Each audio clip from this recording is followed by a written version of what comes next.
Chapter 10. The same stone-faced butler stood guard at the door. He took Eve's coat with the same faint disapproval. "Send coffee down to the target room, please," Rourke ordered as he led Eve up the stairs. He was holding her hand again, but Eve decided it was less a sentimental gesture than one to make sure she didn't balk. She could have told him she was much too intrigued to go anywhere, but found she enjoyed that ripple of annoyance under his smooth manner. When they'd reached the third floor, he went through his collection briskly, choosing weapons without fuss or hesitation. He handled the antiques with the competence of experience and, she thought, habitual use. Not a man who simply bought to own, but one who made use of his possessions. She wondered if he knew that counted against him, or if he cared. Once his choices were secured in a leather case, he moved to a wall. Both the security console and the door itself were so cleverly hidden in a painting of a forest, she would never have found it. The trompe-l'oeil slid open to an elevator. "This car only opens to a select number of rooms," he explained as Eve stepped into the elevator with him. "I rarely take guests down to the target area. Why? My collection, and the use of it, are reserved for those who can appreciate it." "How much do you buy through the black market?" "Always a cop." He flashed that grin at her, and she was sure, tucked his tongue in his cheek. "I buy only through legal sources, naturally." His eyes skimmed down to her shoulder bag. "As long as you've got your recorder on." She couldn't help but smile back. Of course she had her recorder on, and of course he knew it. It was a measure of her interest that she opened the bag, took out her recorder, and manually disengaged. "And your backup?"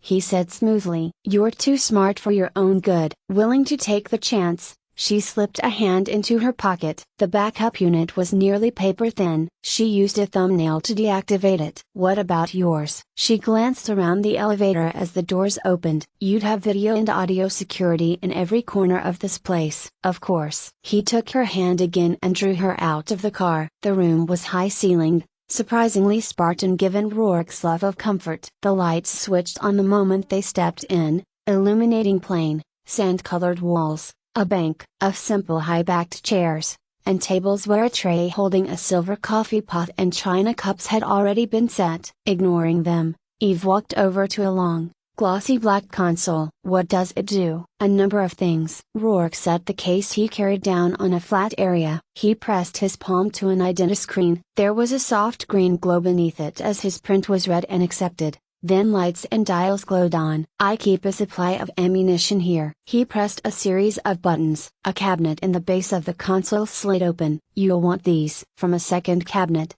he took earplugs and safety glasses. "This is, what, like a hobby?" Eve asked as she adjusted the glasses. The small, clear lenses cupped her eyes, the attached earplugs fit snugly. "Yes, like a hobby." His voice came with a faint echo through her ear protectors, linking them, closing out the rest. He chose the .38, loaded it. This was standard police issue in the mid-20th century. Toward the second millennium, 9mm were preferred. The RS-50s were the official weapon of choice during the urban revolt and into the third decade of the 21st century. He lifted a brow, pleased. "You've been doing your homework." "Damn right." She glanced at the weapon in his hand. "Into the mind of a killer." "Then you'd be aware that the hand laser you have strapped to your side didn't gain popular acceptance until about 25 years ago." She watched with a slight frown as he slapped the cylinder shut. "The NS laser, with modifications, has been standard police issue since 2023. I didn't notice any lasers in your collection." His eyes met hers, and there was a laugh in them. "Cop toys only." "They're illegal, Lieutenant, even for collectors." He pressed a button. Against the far wall a hologram flashed, so lifelike that Eve blinked and braced before she called herself. "Excellent image," she murmured, studying the big, bull-shouldered man holding a weapon she couldn't quite identify. "He's a replica of a typical 20th century thug." "That's an AK-47 he's holding." "Right." She narrowed her eyes at it. It was more dramatic than in the photos and videos she'd studied. "Very popular with urban gangs and drug dealers of the era." "An assault weapon," Rourke murmured. "Fashioned to kill." "Once I activate, if he hits target, you'd feel a slight jolt." "Low-level electrical shock, rather than the much more dramatic insult of a bullet." "Want to try it?" "You go first." "Fine." Rourke activated. The hologram lunged forward, swinging up his weapon. The sound effects kicked in instantly. The thunder of noise had Eve jerking back a step, snarled obscenities, street sounds,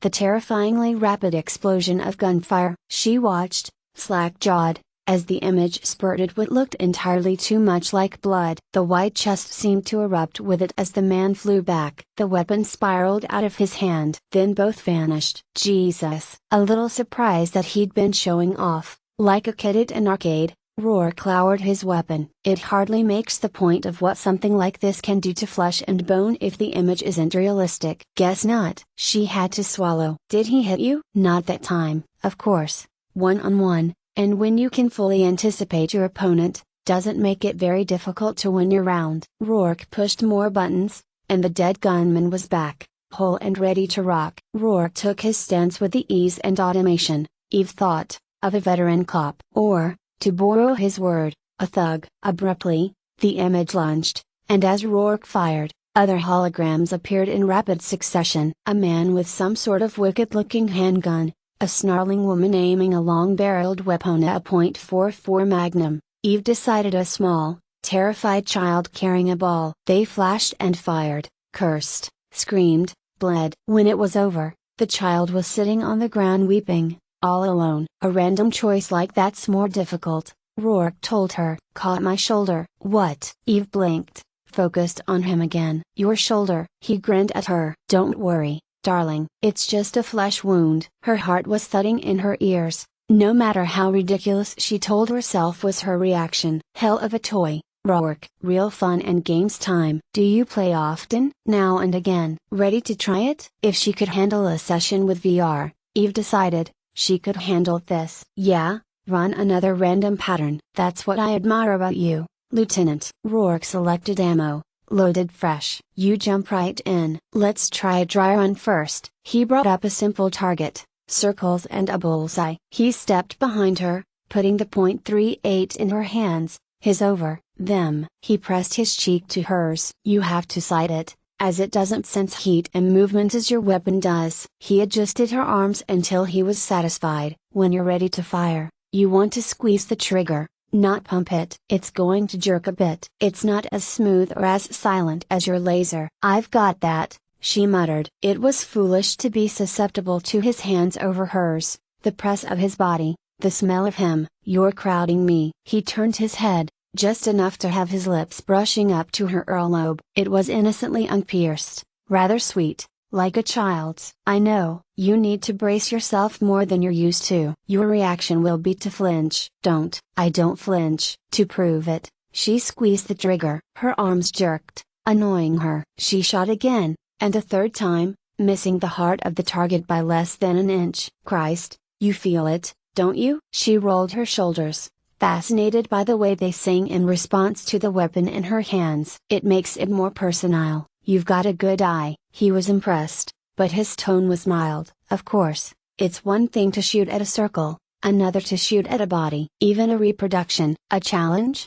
She noted. Well, she was up for it. How many more shots in this? We'll reload it full. He programmed in a series. Curiosity and, he had to admit, ego had him choosing a tough one. Ready? She flicked a glance at him, adjusted her stance. Yeah. The first image was an elderly woman clutching a shopping bag with both hands. Eve nearly took the bystander's head off before her finger froze. A movement flickered to the left, and she shot a mugger before he could bring an iron pipe down on the old woman. A slight sting in her left hip had her shifting again, and taking out a bald man with a weapon similar to her own. They came fast and hard after that. Rourke watched her, mesmerized. No, she didn't flinch, he mused. Her eyes stayed flat and cool. Cop's eyes. He knew her adrenaline was up, her pulse hammering. Her movements were quick but as smooth and studied as a dance. Her jaw was set, her hands steady. And he wanted her, he realized as his gut churned. Quite desperately he wanted her. Caught me twice,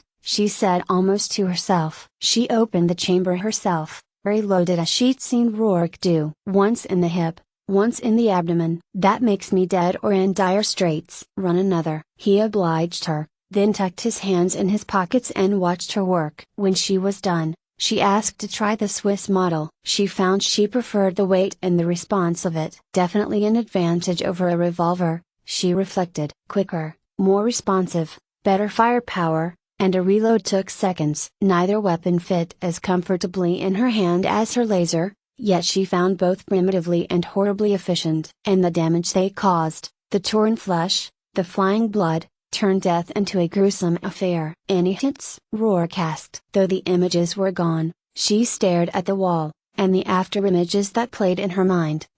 I'm clean. What they do to a body, she said softly, and put the weapon down. To have used Thessie, to have faced having to use them day after day, and know going in they could be used against you. Who could face that, she wondered, without going a little insane? You could. He removed his eye and ear protectors. Conscience and dedication to duty don't have to equal any kind of weakness. You got through testing. It cost you, but you got through it. Carefully, she set her protectors beside his. How do you know? How do I know you were in testing today? I have contacts. How do I know it cost you? He cupped her chin. I can see it, he said softly. Your heart wars with your head. I don't think you realize that's what makes you so good at your job, or so fascinating to me. I'm not trying to fascinate you. I'm trying to find a man who used those weapons I just fired not for defense, but for pleasure. She looked straight into his eyes. It isn't you. No, it isn't me. But you know something. He brushed the pad of his thumb over,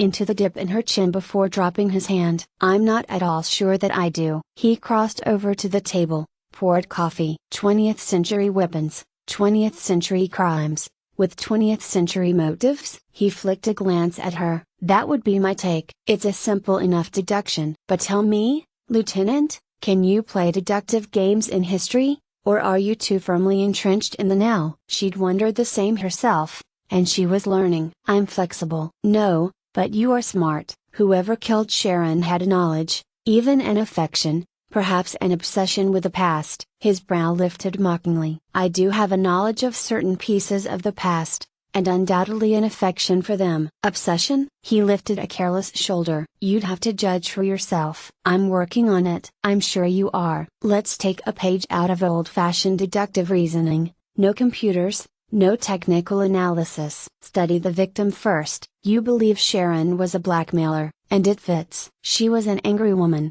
a defiant one who needed power and wanted to be loved. You figured all that out after seeing her twice? From that, he offered the coffee to her, and from talking to people who knew her, friends and associates found her a stunning, energetic woman, yet a secretive one. A woman who dismissed her family, yet thought of them often. One who loved to live, yet one who brooded regularly. I imagine we've covered much of the same ground. Irritation jumped in. I wasn't aware you were covering any ground, Rourke, in a police investigation. Beth and Richard are my friends. I take my friendships seriously. They're grieving, Eve. And I don't like knowing Beth is blaming herself. She remembered the haunted eyes and nerves. She sighed. All right, I can accept that. Who have you talked to? Friends, as I said, acquaintances. Business associates. He set his coffee aside as Eve sipped hers and paced. Odd, isn't it, how many different opinions and perceptions you find on one woman? Ask this one,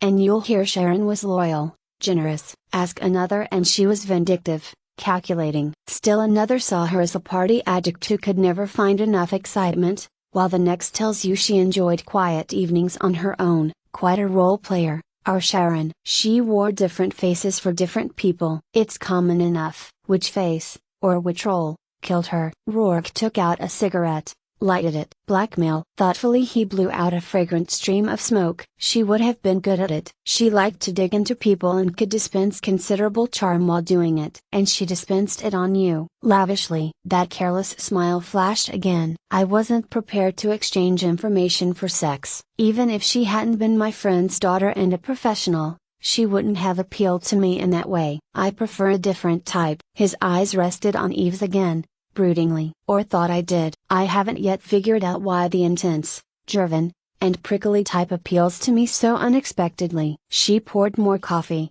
looked at him over the rim. That isn't flattering. It wasn't meant to be, though, for someone who must have a very poor-sighted hairdresser and doesn't choose the standard enhancements. You are surprisingly easy to look at. I don't have a hairdresser, or time for enhancements. Or, she decided, the inclination to discuss them. To continue the deduction, if Sharon DeBlas was murdered by one of her blackmail victims, where does Lola Starr come in? A problem, isn't it? Rourke took a contemplative drag. They don't appear to have anything in common other than their choice of profession. It's doubtful they knew each other or shared the same taste in clients. Yet there was one who, at least briefly, knew them both. One who chose them both. Rourke lifted a brow, nodded. You put it better. What did you mean when you said I didn't know what I was getting into? His hesitation was so brief, so smoothly covered, it was barely noticeable. I'm not sure if you understand the power DeBlas has or can use. The scandal of his granddaughter's murder could add to it. He wants the presidency, and he wants to dictate the mood and moral choices of the country and beyond. You're saying he could use Sharon's death politically? How? Rourke stubbed his cigarette out. He could paint his granddaughter as a victim of society, with sex for profit as the murder weapon. How can a world that allows legalized prostitution, full conception control, sexual adjustment, and so forth not take responsibility for the results? Eve could appreciate the debate, but shook her head. DeBlas also wants to eliminate the gun ban. She was shot by a weapon not really available under current law, which makes it more insidious. Would she have been able to defend herself if she, too, had been armed? When Eve started to disagree, he shook his head. It hardly matters what the answer is, only the question itself. Have we forgotten our founders and the basic tenets of their blueprint for the country? Our right to bear arms. A woman murdered in her own home, her own bed, a victim of sexual freedom and defenselessness. More, yes, much more, of moral decline. He strolled over to disengage the console. Oh, you'll argue that murder by handgun was the rule rather than the exception when anyone with the desire and the finances could purchase one, but he'll drown that out. The Conservative Party is gaining ground, and he's the spearhead. He watched her assimilate as she poured yet more coffee. Has it occurred to you that he might not want the murderer caught off guard? She looked up. Why wouldn't he? Over and above the personal, wouldn't that give him even more ammunition? Here's the lowlife, immoral scum that murdered my poor, misguided granddaughter. That's a risk, isn't it? Perhaps the murderer is a fine, upstanding pillar of his community who was equally misguided. But a scapegoat is certainly required. He waited a moment, watching her think it through. Who do you think made certain you went to testing in the middle of this case? Who's watching every step you take, monitoring every stage of your investigation? Who digging into your background, your personal life as well as your professional one? Shaken, she set her cup down. I suspect DeBlas put the pressure on about testing. He doesn't trust me, or he hasn't decided I'm competent to head the investigation. And he had Feeney and me followed from East Washington. She let out a long breath. How do you know he's digging on me? Because you are? He didn't mind the anger in her eyes, or the accusation. He preferred it to the worry another might have shown. No, because I'm watching him while he's watching you. I decided I'd find it more satisfying to learn about you from the source, over time, than by reading reports. He stepped closer, skimmed his fingers over her choppy hair. I respect the privacy of the people I care about. And I care about you, Eve. I don't know why, precisely, but you pull something from me. When she started to step back, he tightened his fingers. I'm tired of every time I have a moment with you, you put murder between us. There's murder between us. Number. If anything, that's what brought us here. Is that the problem? You can't shed Lieutenant Dallas long enough to feel? That's who I am. Then that's who I want. His eyes had darkened with impatient desire. The frustration he felt was only with himself, for being so impossibly driven he might, at any moment, beg. Lieutenant Dallas wouldn't be afraid of me, even if Eve might. The coffee had wired her. That's what had her system so jittery with nerves. I'm not afraid of you, Rourke. Aren't you? He moved closer, curling his hands on the lapels of her shirt. What do you think will happen if you step over the line? Too much, she murmured. Not enough. Sex isn't high on my priority list. It's distracting. The temper in his eyes lighted to a laugh. Damn right it is. When it's done well, isn't it time you let me show you? She gripped his arms, not sure if she intended to move in or away. It's a mistake. So we'll have to make it count, he muttered before his mouth captured hers. She moved in. Her arms went around him, fingers diving into his hair. Her body slammed into his, vibrating as the kiss grew rough, then nearly brutal. His mouth was hot, almost vicious. The shock of it sent flares of reaction straight to her center. Already, his fast, impatient hands were tugging her shirt from her jeans, finding her skin. In response, she dragged at his, desperate to get through silk and to flesh. He had a vision of himself dragging her to the floor, pounding himself into her until her screams echoed like gunshots, and his release erupted like blood. It would be quick, and fierce. And over. With a breath shuddering in his lungs, he jerked back. Her face was flushed, her mouth already swollen. He'd torn her shirt at the shoulder. A room filled with violence, the smell of gun smoke still stinking the air, and weapons still within reach. Not here. He half carried, half dragged her to the elevator. By the time the doors opened, he dripped aside the torn sleeve. He shoved her against the back wall as the doors closed them in, and fumbled with her holster. "Take this damn thing off." "Take it off." She hit the release and let the holster dangle from one hand as she fought open his buttons with the other. "Why do you wear so many clothes?" "I won't next time." He ripped the tattered shirt aside. Beneath she wore a thin, nearly transparent undershirt that revealed small, firm breasts and hardened nipples. He closed his hands over them, watched her eyes glaze. "Where do you like to be touched?" "You're doing fine." She had to brace a hand on the side wall to keep from buckling. When the doors opened again, they were fused together. They circled out with his teeth nipping and scraping along her throat. She let her bag and her holster drop. She got a glimpse of the room: wide windows, mirrors, muted colors. She could smell flowers and felt the give of carpet under her feet. As she struggled to release his slacks, she caught sight of the bed. Holy God! It was huge, a lake of midnight blue cupped between high carved wood. It stood on a platform beneath a domed sky window. Across from it was a fireplace of pale green stone where fragrant wood sizzled. "You sleep here?" "I don't intend to sleep tonight." He interrupted her gawking by pulling her up the 2 stairs to the platform and tumbling her onto the bed. "I have to check in by 0700. "Shut up, Lieutenant." "Okay." With a half laugh, she rolled on top of him and fastened her mouth to his. Wild, reckless energy was bursting inside her. She couldn't move quickly enough, her hands weren't fast enough to satisfy the craving. She fought off her boots, let him peel the jeans over her hips. A wave of pleasure rippled through her when she heard him groan. It had been a long time since she'd felt the tension and heat of a man's body, a very long time since she'd wanted to. The need for release was driving and fierce. The moment they were naked, she would have straddled him and satisfied it. But he flipped their positions, muffled her edgy protests with a long, rough kiss. "What's your hurry?" he murmured, sliding a hand down to take her breast and watching her face while his thumb quietly tortured her nipple. "I haven't even looked at you." "I want you." "I know." He levered back, running a hand from her shoulder to her thigh while his gaze followed the movement. The blood was pounding in his loins. Long, slim.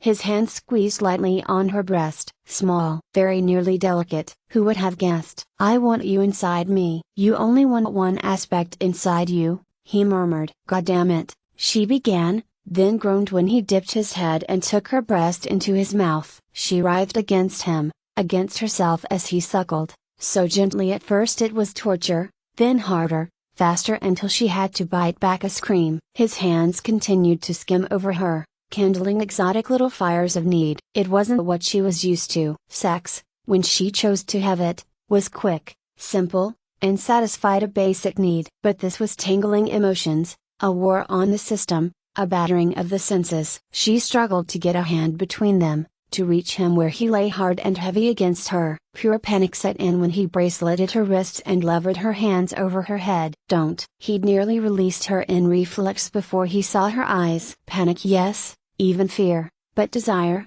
too. "You can't always be in control, Eve." As he spoke he ran his free hand over her thigh. She trembled, and her eyes unfocused when his fingers brushed the back of her knee. "Don't," she said again, fighting for air. "Don't what?" "Find a weakness, exploit it." Experimentally, he caressed that sensitive skin, tracing his fingers up toward the heat, then back again. Her breath was coming in pants now as she fought to roll away from him. "Too late, it seems," he murmured. "You want the kick without the intimacy?" He began a trail of slow, open-mouth kisses at the base of her throat, working his way down while her body shivered like a plucked wire beneath his. "You don't need a partner for that, and you have one tonight. I intend to give as much pleasure as I get." "I can't." She strained against him, bucked, but each frantic movement brought only a new and devastating sensation. "Let go." He was mad to have her, but her struggle to hold back both challenged and infuriated. "I can't. I'm going to make you let go, and I'm going to watch it happen." He slid back up her, feeling every tremble and quake, until his face was close to hers again. He pressed his palm firmly on the mount between her thighs. Her breath hissed out. "You bastard." "I can't." "Liar," he said quietly, then slid a finger down, over her, into her. His groan melded with hers as he found her tight, hot, wet, clinging to control. He focused on her face, the change from panic to shock, from shock to glazed helplessness. She felt herself slipping, battled back, but the pull was too strong. Someone screamed as she fell, then her body imploded. One moment the tension was vicious, then the spear of pleasure arrowed into her, so sharp, so hot. Dazed, disoriented, she went limp. He went mad. He dragged her up so that she was kneeling, her head heavy on his shoulder. Again, he demanded, dragging her head back by the hair and plundering her mouth. Again, God damn it. Yes. It was building so quickly. The need-like teeth grinding inside her. Free,